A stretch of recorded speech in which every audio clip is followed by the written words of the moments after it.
देखिए students, last lecture में हमने बात की थी बेटा कि हमारे पास में लास्ट लेक्चर में हमने देखा था कि विस्कोसिटी क्या होती है। आज हमारे पास में नेक्स्ट टॉपिक आता है क्वाइजलिस थ्योरम। क्वाइजलिस थ्योरम क्या कहती है कि आपके पास में कैपिलरी ट्यूब क्या होती है। जैसे आपके पास नीडल होती है, नीडल कैसी होती है, सॉलिड होती है। हमारी जो कैपिलरी ट्यूब होती है वो क्या होती है बेटा, होलो होती है। उसके दोनों एंड्स ओपन होते हैं। किसकी बनी होती है, ग्लास की बनी होती है।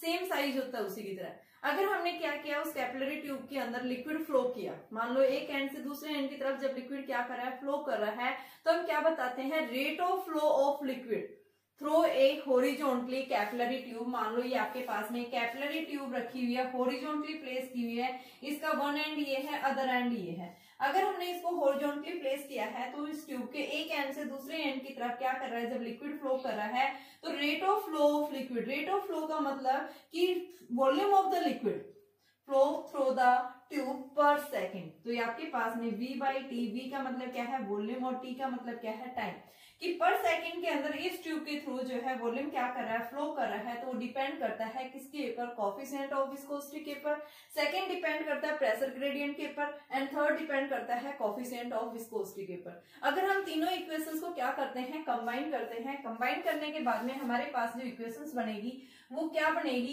ईटा की power a p by L उसकी पावर b एंड थर्ड जो बनेगा ईटा की पावर, यानी ईटा c ले लिया हमने, r लेंगे बेटा यहाँ पे, ठीक है, रेडियस के ऊपर डिपेंड करता है तो r की पावर c।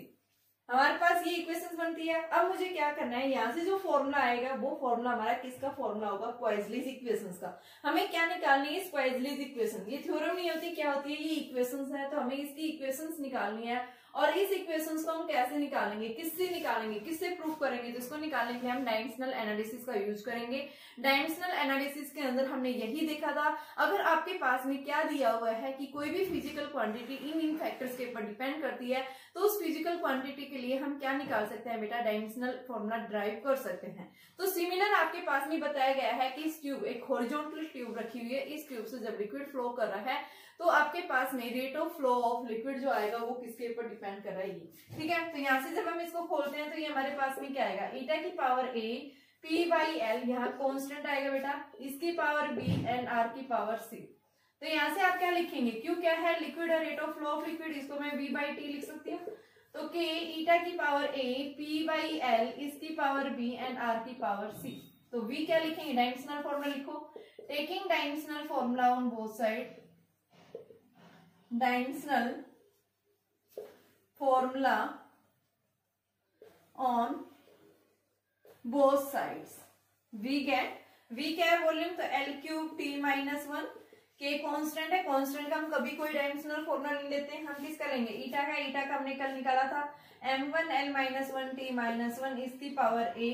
p क्या है, प्रेशर, प्रेशर के लिए भी हमने निकाला था फोर्स पर यूनिट एरिया, तो फोर्स के लिए हमारे पास में बनेगा m1 l minus 1 t minus 2 और इसकी पावर b एंड r के अपॉन में क्या है बेटा, l और है, तो ये आपके पास l और इसकी पावर r l के लिए c। तो यहां से हमारे पास में बनेगा l cube t minus 1 is equal to m की पावर a l की पावर माइनस a t की पावर माइनस a, और यहाँ पे आपके पास l की पावर 1 ऊपर जाएगा तो m की पावर b l की पावर माइनस 2b t की पावर माइनस 2b और l की पावर c। कंबाइन करो MLT की टर्म्स को, m की power a plus b l की power minus a minus 2b plus c t की power minus a minus 2b, ठीक है। तो ये क्या बन गया, l cube t minus 1। MLT terms को हम क्या करेंगे, इक्वेट करेंगे, तो यहाँ पे आप m0 लिख सकते हैं क्योंकि यहाँ पे MLT नहीं है बेटा, तो m की पावर 0 ले सकते हैं। तो अब हम क्या लिखेंगे, equating the powers of m l and t। तो MLT की टर्म्स को जब हम इक्वेट करते हैं तो हमारे पास में इक्वेशंस क्या बनेंगी वो देखिए, m की यानी कि पावर्स को कर रहे हैं तो 0 बराबर a plus b minus a minus 2b plus c बराबर 3, और तीसरा आता है माइनस a माइनस 2b बराबर माइनस 1। तो यहाँ से फर्स्ट इक्वेशन से मैं क्या निकालूंगी, ये a बराबर माइनस b, तो जहां पे भी a है उसकी जगह b रखो, यहाँ पे रखो, तो यहाँ पे a की जगह माइनस b और माइनस b माइनस 2b बराबर माइनस 1, तो ये b माइनस 2b बराबर माइनस 1, माइनस b बराबर माइनस 1, b की वैल्यू 1 आ गई।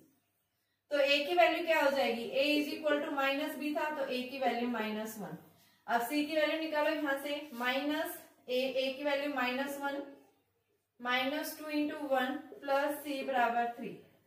तो 1 - 2 प्लस सी बराबर 3, तो c - 1 बराबर 3, तो c is equal to 4। A B C तीनों हम निकाल चुके हैं, तो यहाँ पे हमने जो इक्वेशंस ली थी इस इक्वेशन में पुट करेंगे ए बी सी की वैल्यू। तो हमारे पास में क्या बेटा, इसका जो फॉर्मूला बनेगा कैपिलरी, यानी कि एक कैपिलरी ट्यूब जब हॉरिजॉन्टली रखी हुई है, तो इस हॉरिजॉन्टल ट्यूब से जब लिक्विड फ्लो कर रहा है तो rate of flow of fluid जो है वो डिपेंड करेगा किसके ऊपर। ये फॉर्मूला आपके पास आएगा v by T is equal to K eta की पावर ए के लिए हमारे पास में फॉर्मूला क्या है -1। दूसरा p बाई एल के पावर p b है, b की वैल्यू 1 है, और तीसरा हमारे पास में r की पावर c कितना है 4। तो इसको हम क्या लिखेंगे, v by T is equal to K p by L r की पावर 4 अपॉन में ईटा। ये क्या होगा, हमारे पास में फॉर्मूला बनेगा। ठीक है, तो ये किसका क्या फॉर्मूला कहेंगे, क्या है ये, आपके पास में एक पॉइजलीज इक्वेशन है ये। ठीक है, तो पॉइजलीज इक्वेशन हमें यही बताता है कि जब भी लिक्विड किसी भी हॉरिजॉन्टल ट्यूब से जब फ्लो कर रहा है तो rate of flow of fluid जो है इस कैपिलरी ट्यूब के ऊपर जब फ्लो कर रहा है तो वो डिपेंड करता है किसके ऊपर बेटा, प्रेशर ग्रेडियंट के ऊपर, दूसरा रेडियस की पावर जो है 4th पावर के ऊपर, और तीसरा कोफिशिएंट ऑफ विस्कोसिटी के इनवर्सली फ्लो करेगा। ठीक है, और जब भी ये क्या कर रहा है, फ्लूइड किसी भी पाइप से जब फ्लो करता है तो हमें कुछ अजम्पशंस लेनी होती हैं। तो वो अजम्पशंस क्या हैं, फर्स्ट अजम्पशंस हम क्या बताते हैं कि जब भी ट्यूब से लिक्विड फ्लो कर रहा है तो बेटा फ्लो कैसा होना चाहिए, स्टडी होना चाहिए। स्टडी का मतलब कांस्टेंट, ऐसा नहीं कि एकदम से तेज, बीच में कहीं तेज आ रहा है कहीं धीरे हो गया, ऐसा नहीं, एकदम जो स्पीड है ना उसकी वही स्पीड सेम होनी चाहिए। यानी हम क्या बताएंगे कि लिक्विड जब भी फ्लो कर रहा है ट्यूब के एक एंड से दूसरे एंड की तरफ जा रहा है तो उस केस में हम क्या बताएंगे कि फ्लो जो है वो कैसा होना चाहिए, स्टडी होना चाहिए, एक कांस्टेंट स्पीड से जाना चाहिए। ठीक है, और वो एक्सिस के पैरेलल होना चाहिए। पहला पॉइंट हम क्या बताएंगे, ये अजम्पशंस हम कंसीडर कर रहे हैं कि जब भी आपके पास में एक हॉरिजॉन्टल की ट्यूब रखी हुई है तो उस हॉरिजॉन्टल ट्यूब के थ्रू जब भी लिक्विड फ्लो कर रहा है तो उस केस में हम पहला पॉइंट क्या बताएंगे कि फ्लो ऑफ फ्लूइड इज जो है कैसा होना चाहिए, स्टडी होना चाहिए। प्रेशर की वैल्यू भी जो है वो कैसी होनी चाहिए, यानी स्टडी का मतलब v कांस्टेंट रख दो, v क्या है यहाँ पे, स्पीड है। दूसरा पॉइंट हम क्या बताएंगे कि प्रेशर जो है वो भी कांस्टेंट होना चाहिए, pressure is constant. Second assumption C होना चाहिए कि भाई प्रेशर जब भी लिक्विड फ्लो कर रहा है तो ऐसा नहीं कि भाई आधे तक फ्लो चला गया और फिर आपने प्रेशर एकदम से बढ़ा दिया, तो हम क्या बताएंगे, प्रेशर की वैल्यू भी क्या होनी चाहिए, कांस्टेंट होनी चाहिए। ठीक है, और ट्यूब को जब आपने हॉरिजॉन्टली प्लेस किया है तो ग्रेविटी के इफेक्ट को कंसिडर नहीं करना है। तो ये हमारे पास में जो ये थ्योरम होती है, यानी इस तरह की जो इक्वेशंस बनती है, इस इक्वेशंस को हम क्या बोलते हैं, क्या है वो, पॉइजलीज इक्वेशंस। ठीक है, अब मैं इसके क्वेश्चंस करवा रही हूँ, देखो 3 या 4 क्वेश्चंस, 4 या 5 क्वेश्चंस है, क्वेश्चंस अच्छे हैं बेटा, देखिए इसके क्वेश्चंस देखना हम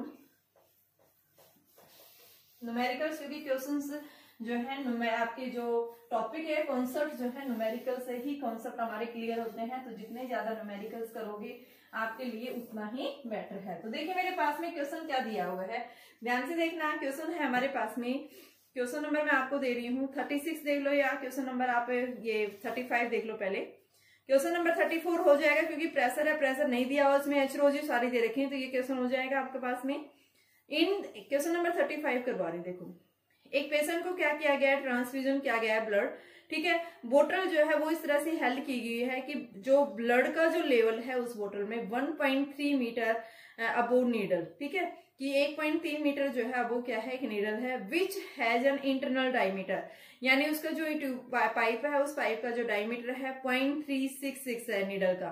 ठीक है, तो लेंथ ऑफ नीडल आपके पास में दी हुई है, length of needle and diameter of needle, दोनों चीज हमारे पास में गिवन है क्वेश्चन में। लेंथ ऑफ नीडल जो है वो कितनी दे रखी है, 1.3 मीटर है, और ये आपके पास में 0.36 mm है बेटा।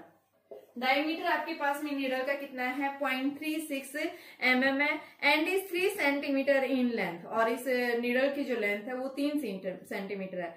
If 4.5 centimetre cube of blood passes through the needle, कि 1 मिनट के अंदर अगर उस नीडल के थ्रू जो है क्या कर रहा है, ब्लड पास कर रहा है, उसका volume 4.3 centimetre cube, 4.5 centimetre cube जो है लिक्विड क्या कर रहा है, नीडल के थ्रू फ्लो कर रहा है पर सेकंड के अंदर। ठीक है। इन 1 मिनट के अंदर बोला है, तो यहाँ से आप rate of flow of fluid निकाल सकते हैं। आपके पास में ब्लड की जो डेंसिटी है वो दे रखी है बेटा, कितनी है 1020। आपको निकालना क्या है, विस्कोसिटी निकालनी है। ठीक है, विस्कोसिटी निकालनी है। और साथ में आपके पास में देखो, हमने अभी फॉर्मूला पढ़ा था V/T इज इक्वल टू π/8, ये K कांस्टेंट होता है बेटा, π/8 PR⁴ upon PR⁴ upon ηl, ये फॉर्मूला होता है। K होता है ना, K की जगह हम कांस्टेंट लेते हैं क्वाइजलीज इक्वेशंस के लिए। तो यहाँ से ईटा की वैल्यू क्या आएगी, देखो ये V/T आपके पास V दे रखा है, इन 1 मिनट बोला है, 1 मिनट, तो V/T लिखो 4.5 अपॉन में 1 मिनट में यानी 60 सेकंड, तो 60 रख देंगे। ठीक है, π/8 एज इट इज, ये पाई आ गया। प्रेशर आपके पास में देखो कितना दे रखा है, यहाँ पे इसकी हाइट दे रखी थी स्टार्टिंग में कि जो उसकी लेवल ऑफ ब्लड जो है वो 1.3 कॉलम ऑफ ब्लड है। ठीक है, तो 1.3 कॉलम ऑफ ब्लड यानी कि हम प्रेशर लिखेंगे 1.3 कॉलम ऑफ ब्लड। तो बेटा इसको हम लिख सकते हैं, प्रेशर HOG होता है।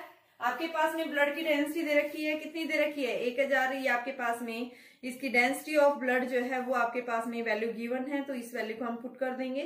ठीक है, तो यहाँ से हम वैल्यू निकाल सकते हैं। तो आप यहाँ से लिखेंगे 1.3 इंटू में 1080 इंटू में 980 सेंटीमीटर में लेंगे हम ये।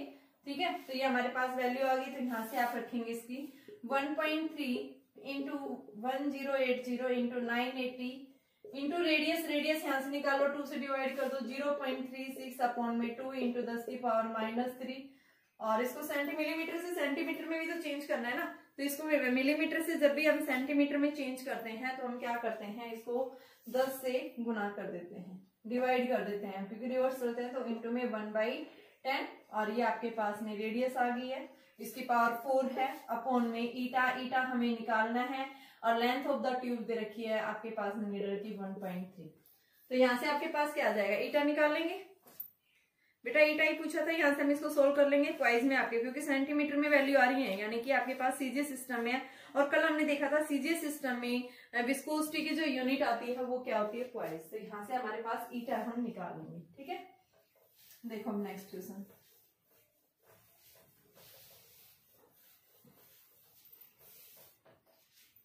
नेक्स्ट क्वेश्चन दिया हुआ है हमारे पास में, दो ट्यूब्स हैं। देखो ध्यान से एक बार, ए और बी दोनों ट्यूब्स की जो लेंथ है वो दे रखी है। ट्यूब ए है, इस ट्यूब ए की लेंथ जो है वो कितनी है 100 सेंटीमीटर। ट्यूब जो बी है इसकी रेडियस दे रखी है बेटा ए ट्यूब की 0.1 mm। तो देखिए बेटा नेक्स्ट टॉपिक आता है मेरे पास में यहाँ पे स्टोक्स थ्योरम। स्टोक्स थ्योरम क्या बताइए मैंने कि मैंने क्या ली, एक स्फेरिकल बॉडी ली, और अगर हम उस स्फेरिकल बॉडी को क्या कर रहे हैं, किसी भी फ्लूइड के अंदर जब हम उसको डालते हैं, किसी वेलोसिटी से फेंक रहे हैं हम उसको, तो क्या देखते हैं कि जो आपके पास में फ्लूइड पहले किसमें था, रेस्ट में था, वो किसमें आ गया, एकदम से मोशन में आ गया। तो वहां पे लिक्विड के जो लेयर्स, मैंने कल आपको बात की थी कि लिक्विड जब फ्लो करता है तो लेयर्स की फॉर्म में फ्लो करता है। तो आपने बॉल डाली, तो बॉल के डालने की वजह से फ्लूइड किसमें आ गया, मोशन में आ गया, और वहां पे लेयर्स यानी कि अलग अलग लेयर्स के बीच में क्या होगी, एक रिलेटिव मोशन आ गया। तो क्या करेगा वो रिलेटिव मोशन, यानी हम दोनों के बीच में एक अपोजिंग फोर्स आ गया। वो अपोजिंग फोर्स क्या करेगा कि बॉल के मोशन, यानी बॉल के कारण फ्लूइड मोशन में आया, तो बॉल के मोशन को क्या करेगा, अपोज करेगा। ठीक है, वहां पे क्या आ गया, एक विस्कस फोर्स आ गया। तो वो विस्कस फोर्स जो होगा वो किसके ऊपर डिपेंड करेगा, सबसे पहले देखो जितनी ज्यादा रेडियस होगी, बॉल का जितना ज्यादा साइज होगा उतना ही ज्यादा विस्कस फोर्स लगेगा। पहला पॉइंट क्या करेगा, किसके ऊपर डिपेंड करेगा, विस्कस फोर्स पे। दूसरा पॉइंट किसके ऊपर डिपेंड करेगा, स्पीड, कि आपने अपने जो बॉल को फेंका है लिक्विड के अंदर, फ्लूइड के अंदर जब डाला है तो कितनी ज्यादा स्पीड से आपने उसको फेंका है।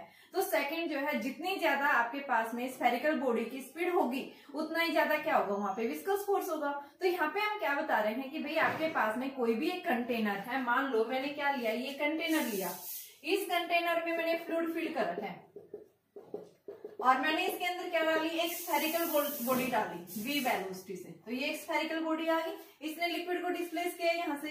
ठीक है, तो सबसे पहले फ्लूइड किस में आ गया, मोशन में आ गया। अब यहाँ पे फ्लूइड मोशन में आया है, तो इसके मोशन को अपोज करने के लिए अपोजिट डायरेक्शन में क्या लगेगा, एक विस्कस फोर्स लगेगा। ये विस्कस फोर्स क्या करेगा, जिस स्पीड से, यानी जितनी ज्यादा इसकी स्पीड होगी उतना ही क्या होगा, ये यानी जितनी ज्यादा स्पीड होगी विस्कस फोर्स उतना ही ज्यादा होगा, जितनी ज्यादा इसकी रेडियस होगी उतना ही ज्यादा विस्कस फोर्स। तो ये विस्कस फोर्स जो है ये डिपेंड करता है वेलोसिटी के ऊपर, दूसरा डिपेंड करता है रेडियस के ऊपर। तो यहाँ से जब हम दोनों को कंबाइन करते हैं फिर डायरेक्टली प्रोपोर्शनल और साथ में कोफिशिएंट ऑफ विस्कोसिटी के ऊपर, तो यहाँ से तीनों को जब हम कंबाइन करते हैं ईटा आर वी ये हमारे पास में आ जाता है, और प्रोपोर्शनल को हटाते हैं तो ये हमारे पास 6 पाई ईटा आर वी। ये थ्योरम जो है यानी ये जो फॉर्मूला आता है इसको हम क्या बोलते हैं, क्या है ये, स्टोक्स थ्योरम। स्टोक्स थ्योरम यही कहती है कि जब भी लिक्विड क्या कर रहा है, फ्लूइड कर रहा है, यानी फ्लूइड मोशन में है, तो उस मोशन यानी कि फ्लूइड मोशन में पहले नहीं था, आपने बॉल डाली है, बॉल के डालने की वजह से फ्लूइड किस में आया है, मोशन में आया है। और जैसे ही फ्लूइड मोशन में आएगा तो वहां पे क्या लगेगा, एक विस्कस फोर्स लगेगा जो उस बॉल के मोशन को अपोज करेगा, यानी उस स्फेरिकल बॉडी की अपोजिट डायरेक्शन में। अब वो विस्कस फोर्स डिपेंड करेगा कि भाई बॉल की रेडियस क्या है, बॉल की स्पीड से आ रही है, जितनी ज्यादा बॉल की रेडियस होगी उतना ही ज्यादा विस्कस फोर्स होगा। दूसरा कितना, कि जितनी ज्यादा स्पीड होगी उतना ही विस्कस फोर्स होगा। और साथ में किसके ऊपर डिपेंड करता है, मीडियम के ऊपर, कि मीडियम आपके पास जो फ्लूइड है उस फ्लूइड का मटेरियल भी क्या है। तो ये डिपेंड करता है, जब हम तीनों को कंबाइन करते हैं तो हमारे पास में ये इक्वेशंस आती है, और इस इक्वेशंस को हम क्या बोलते हैं, क्या है बेटा, ये स्टोक्स थ्योरम है। ठीक है, तो अब हमें क्या करना है, स्टोक्स थ्योरम को प्रूव करना है। ये तो हमारे पास में क्या है, स्टोक्स थ्योरम। तो स्टोक्स थ्योरम की सबसे पहले हम डेफिनेशन क्या बताएंगे कि बैकवर्ड विस्कस फोर्स जो एक्सर्ट होगा स्मॉल स्फेरिकल बॉडी के ऊपर, वो किसके ऊपर डिपेंड करता है, रेडियस के ऊपर, साथ में वेलोसिटी के ऊपर। तो आप क्या बताएंगे, backward viscous Stokes theorem, according to this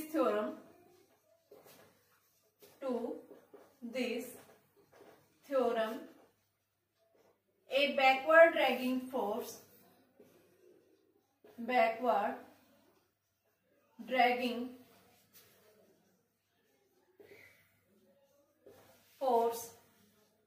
ये बैकवर्ड ड्रैगिंग फोर्स कहाँ एग्जर्ट हो रहा है बेटा, ये आपके पास में क्या बताएंगे कि जो एक स्फेरिकल बॉडी के ऊपर backward dragging force acts on a spherical body of radius R and किसके ऊपर डिपेंड कर रही है, बैकवर्ड जो है ड्रैगिंग फोर्स है रेडियस के ऊपर डिपेंड कर रहा है। ठीक है, back radius moving with a uniform velocity v। Uniform velocity किससे डिपेंड कर रहा है, v से डिपेंड कर रहा है in a fluid of viscosity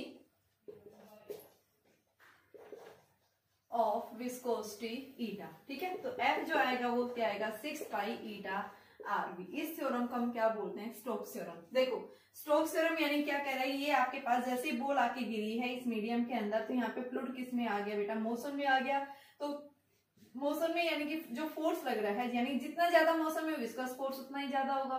दूसरा जो है किसके ऊपर डिपेंड करता है, इस मीडियम की आपके पास यहाँ मीडियम कैसा मटेरियल का, लिक्विड है ना, फ्लूइड है। जैसे आपके पास में वाटर ले रहे हैं और हनी ले रहे हैं, आप एक बॉल को हनी में डालो, एक बॉल को आप पानी में डालें, तो मोशन किस में ज्यादा होगा, फ्लूइड में, लिक्विड में ज्यादा होगा ना, फ्लूइड में यानी कि जो हनी है उसमें ज्यादा नहीं होगा, क्योंकि क्यों, वहां पे क्या है आपके पास में वो मोर विस्कस मीडियम है, और ये आपके पास वाटर क्या है, लेस विस्कस मीडियम है। तो ये डिपेंड करता है मीडियम का नेचर किस तरह का है। तो आप क्या बताएंगे, किसके ऊपर, नेचर ऑफ मटेरियल के ऊपर डिपेंड करता है, साथ में बॉल की स्पीड से आई है, बॉल का साइज क्या है, तो उसके ऊपर डिपेंड करता है। तो आपके पास में जो फॉर्मूला आता है, इस फॉर्मूले को हम क्या बोलते हैं, क्या है ये, स्टोक्स थ्योरम।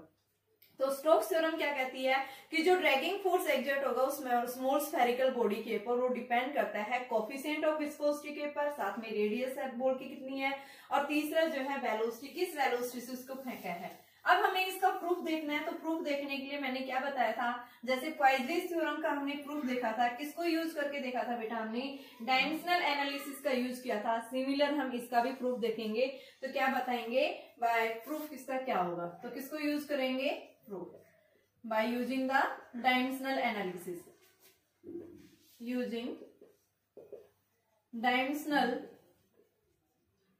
एनालिसिस। तो डायमेंशनल एनालिसिस जब आप लेंगे तो यहाँ पे आपके पास में फोर्स जो है विस्कस फोर्स, वो डिपेंड करता है ईटा के ऊपर, सेकंड किसके ऊपर, रेडियस के ऊपर, और थर्ड किसके ऊपर डिपेंड करता है, सी के ऊपर। जब हम इन तीनों को कंबाइन करते हैं, ईटा की पावर ए, आर की पावर बी, वी की पावर सी, और बेटा प्रोपोर्शनल को हटाएंगे, इसकी जगह constant 6 pi eta A, R की पावर बी, वी की पावर सी। ठीक है, प्रोपोर्शनल की जगह कांस्टेंट, इस कांस्टेंट की वैल्यू क्या होगी 6 पाई।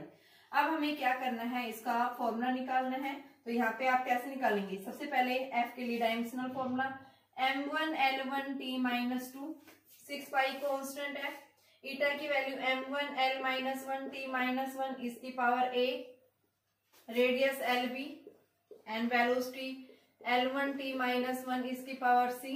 तो ये बनेगा ma L minus a t minus a L की power b, LC t minus c, m की पावर a, L की power minus a plus b plus c, t की power minus a minus c, और इधर क्या बन गया L1 t minus 2। Compare करेंगे, a की वैल्यू क्या आई 1, minus a plus b plus c क्या आया 1, and minus a minus c क्या आई माइनस 2। a की जगह 1 रखेंगे, माइनस 1 माइनस c बराबर माइनस 2, माइनस c बराबर माइनस 2 प्लस 1, माइनस c बराबर माइनस 1, c बराबर 1। तो c की वैल्यू निकाल दी, a की वैल्यू निकाल दी। अब हमें किसकी निकालनी है, b की। यहाँ पे पुट करो a b c in equation second के अंदर। तो आपके पास में देखो इक्वेशन क्या बनेगी, इसके अंदर उठा के पुट करेंगे तो माइनस 1 प्लस b प्लस 1 बराबर 1, 1 से 1 कैंसिल, b की वैल्यू 1। तो a b c तीनों 1 1 आ रही है, तो आपके पास फॉर्मूला क्या बन गया 6 पाई ईटा आर बी। ये हमारे पास क्या होगा विस्कस फोर्स, और इसका प्रूफ हम यही दिखाएंगे। तो विस्कस फोर्स किसके ऊपर डिपेंड कर रहा है बेटा, सबसे पहले हम क्या बताएंगे कि भाई आपके पास बॉडी कैसी होनी चाहिए, परफेक्टली रिजिड होनी चाहिए, स्मूथ होनी चाहिए। दूसरा, यहाँ पे कोई जो है स्लिपरी मोशन नहीं होना चाहिए, ठीक है। और साथ में जो मोशन होगा वो कैसा होगा, आपके पास में स्ट्रीमलाइन मोशन होना चाहिए। स्ट्रीमलाइन की हम बात करेंगे हम फ्लो, जब भी फ्लूइड फ्लो करेगी ना तो स्ट्रीमलाइन फ्लो होगा या टर्बुलेंट फ्लो होगा या फिर आपके पास में जो है लैमिनार फ्लो होगा। ये हम अगले नेक्स्ट लेक्चर में डिस्कस करेंगे। और साथ में आपके पास में बॉडी का साइज जो होना चाहिए वो कैसा होना चाहिए, स्मॉलर होना चाहिए, ठीक है। तो ये हमारे पास में कैसा है बेटा, ये स्टोक्स थ्योरम कहलाएगी हमारे पास, ठीक है। अब इससे बाद हम नेक्स्ट लेक्चर बात करेंगे टर्मिनल वेलोसिटी। तो टर्मिनल वेलोसिटी क्या होती है, वेरी इंपॉर्टेंट टॉपिक है। तो टर्मिनल वेलोसिटी क्या होगी, तो देखिए अगर आपके पास में विस्कस फोर्स आपको इसको समझ में नहीं आता, 2 बार वीडियो देखिए, अगर ये समझ में आ जाता है तो उसके बाद आप टर्मिनल वेलोसिटी आपके लिए बहुत इजी रहेगा, ठीक है बेटा। तो देखिए आप टर्मिनल वेलोसिटी कैसे बताएंगे।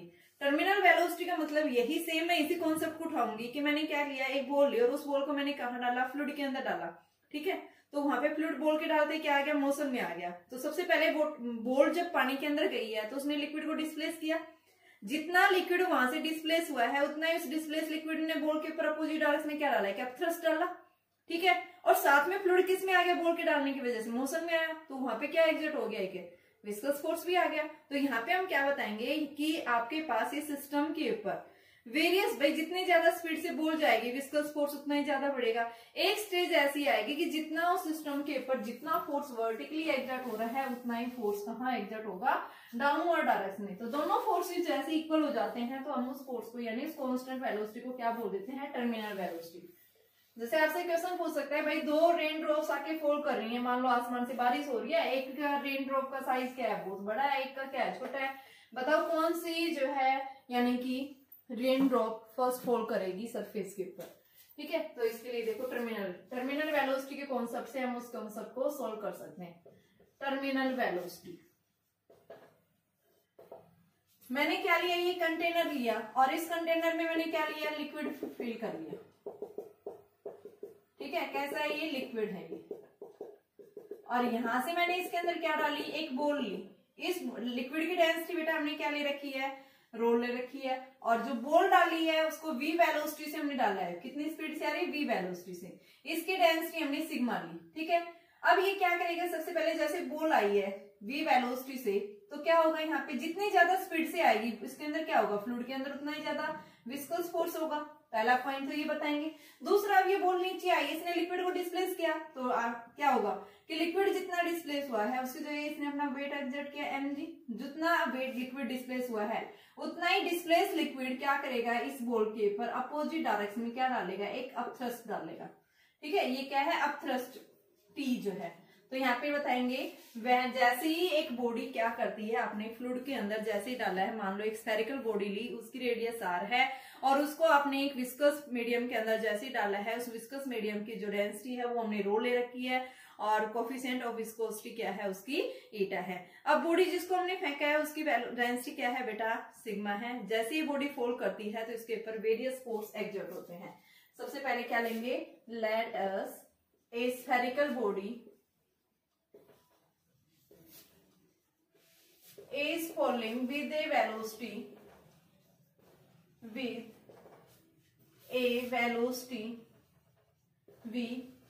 in a fluid of viscosity eta, then various force exerted on the system. First, weight of body acting downward. दूसरा, displaced liquid exerts upthrust on in upward. कहाँ एक्सर्ट करेगी, अपवर्ड एक्सर्ट करेगी, ठीक है, इसको आप m' लिख सकते हो। और तीसरा हमारे पास विस्कस फोर्स। 3 कॉन्सेप्ट आ गए। तो यहाँ पे हम क्या बताएंगे कि एक कंडीशन ऐसी आती है, इनिशियली भाई बॉल की स्पीड ज्यादा थी, ठीक है, एक कंडीशन ऐसी आती है कि ये जो बॉल है ये क्या कर लेती है, कांस्टेंट यानी मीडियम जो है, वेट जैसे इस बॉडी का किसके इक्वल हो जाता है बेटा, ऊपर की तरफ जो फोर्स एक्सर्ट हो रहे हैं, ऊपर दो तरफ फोर्स एक्सर्ट हो रहे हैं, एक तो थ्रस्ट है, दूसरा कौन सा है यहाँ पे आपकी ये थ्रस्ट है, ये विस्कस फोर्स है। इस बॉडी का वेट जितना डाउनवर्ड एक्सर्ट हो रहा है, पहले ये क्या था, ये ऊपर की तरफ फोर्स ज्यादा था, ये कम था, यानी इक्वल नहीं हो रही थी फोर्स, यानी ऊपर की तरफ ज्यादा था, नीचे कम था। अब क्या कर रहा है, एक स्टेज ऐसा आता है कि जहां पे डाउनवर्ड डायरेक्शन में जितना फोर्स एक्सर्ट हो रहा है उतना ही अपवर्ड डायरेक्शन में फोर्स इक्वल हो जाता है। तो यहाँ पे हम क्या लिखेंगे, जैसे ये स्टेज आती है equilibrium, at equilibrium stage. Equilibrium stage का मतलब क्या है कि downward force will be at equilibrium, downward force will becomes upward force, और डाउनवर्ड फोर्स किसके इक्वल है, mg की इक्वल है। तो यहाँ पे हम क्या लिखेंगे, mg, और ये हमारे पास में क्या है, m' प्लस में साथ में क्या है, विस्कस फोर्स। तो यहाँ से जैसे स्टेज इक्वल आ जाती है उस केस में ये बॉल क्या कर लेती है, कांस्टेंट वेलोसिटी एक्वायर्ड कर लेती है, और उस कांस्टेंट वेलोसिटी को हम क्या बोलते हैं, क्या है बेटा, टर्मिनल वेलोसिटी। तो वही टर्मिनल वेलोसिटी हमें निकालना है। तो सबसे पहले हम देखेंगे कि आपके पास में सबसे पहले यहाँ पे वैल्यू क्या आएगी, यानी कि इसकी वैल्यू निकालनी है हमें। तो सबसे पहले हम क्या देख रहे हैं, इसका डाउनवर्ड डायरेक्शन में वेट क्या है, तो आपने जो बॉडी का जो डेंसिटी है वो सिग्मा ले रखा है। तो यहाँ पे volume into density is equal to volume into density plus में F बराबर mg, ये बॉडी की ले रखी बेटा, इंटू में GB है ये। तो यहाँ पे इस बॉडी की डेंसिटी जो है हमने क्या ले रखी है, सिग्मा इंटू जी। तो यहाँ से हमारे पास में वैल्यू देखो क्या आएगी, तो इसको हम लिखेंगे वॉल्यूम की जगह 4/3 pi r cube into V sigma G is equal to 4/3 pi r cube into rho G, plus में आपके पास में ये फोर्स किसके इक्वल है, 6 pi eta RV, viscous force है ये, तो इसकी जगह 6 पाई ईटा आरवी लिखेंगे। तो यहाँ से आपके पास में इनको हम सोल्व कर हमें क्या निकालना है, वेलोसिटी निकालनी है। तो यहाँ से हमारे पास में क्या आएगी, 4/3 pi R cube into g sigma minus rho 6 pi eta RV. आपके पास में क्या आ जाएगा, v हमें निकालना है, एक r से r कैंसिल, तो 4/3 pi r square g into sigma minus rho upon में 6 पाई ईटा। तो ये हमारे पास वेलोसिटी, तो ये आपके पास 2/9, इसकी डेंसिटी हमने रो ले रखी है। तो यहाँ पे हम क्या लिखेंगे, 2/9 पाई r square g sigma minus rho upon में पाई ईटा, पाई से pi cancel, 2/9 r square g sigma minus rho upon में ईटा, क्या आएगी ये वेलोसिटी, ठीक है। तो इस वेलोसिटी को हम क्या बोलते हैं, क्या है ये, टर्मिनल वेलोसिटी। ठीक है बेटा, तो आज के लिए हम इतना ही। कल मैं इसके केस डिस्कस करूंगी और इसके न्यूमेरिकल्स लेंगे।